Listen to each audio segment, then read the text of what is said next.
My parents were from Kansas, was where my father was from. Missouri was where my mother was from. And early years, as I'm told, I moved between them, those grandparents' areas there. Detroit had a lot of opportunities for employment. And so my dad came up first and then sent for the rest of the family after he found a place for us to stay. We had moved to the east side of Detroit. I decided to go to Cass Tech. We, students, even in Cass Tech, had participated in, demonstrations of one type or another. Example, Woolworth's and Kresge's. One of those stores, and I forget which one, had a bad reputation in terms of how customers were treated in the South. And in sympathy with that, we had been involved with picketing and marching outside of those stores there. When this march came along, it was just one of those things everybody knew that you were going to be attending. There wasn't any, didn't even take any discussion. That was the next big thing that was going to be happening in the city. And yeah, of course, we were going to be there. It was a bit more memorable because it was a hot day, hot, sunny, and at the time, second-year student at Wayne, I was pledging a fraternity.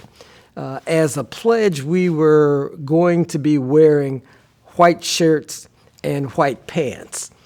And I still get amused when I think about the number of people that came up to me wearing white shirts, white pants on that hot day and wanted to buy ice cream or pop from me. So it was just sort of a humorous side event to that.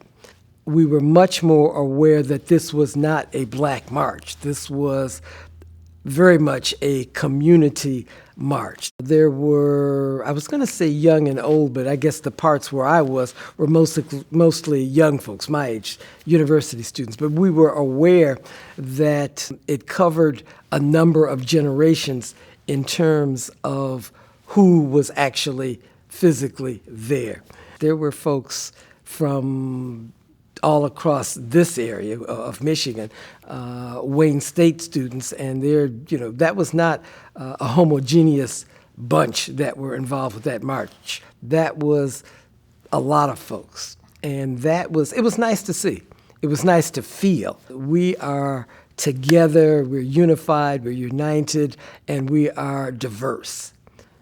We up here, up north, were not used to getting, receiving, or experiencing speeches that were just plain that passionate.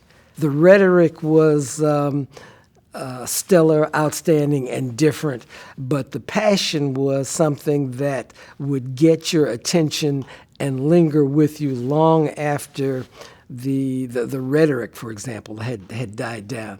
Just how involved someone was with their experiences, Martin Luther King's experiences around the country. And to have so much of that come through, it just sort of made you stop and try and absorb as much of it as you could. I remember the reaction not only of myself, but of politicians that were there, and how several of them were discussing, if I could only give a speech like that once during my political career, how great that would be for their career. So that was the way things happened. There is always hope, just because there is a consciousness that things don't have to be this way. There is hope when you see folks, many of us, working to make changes. If things are to get better, we must make them better ourselves.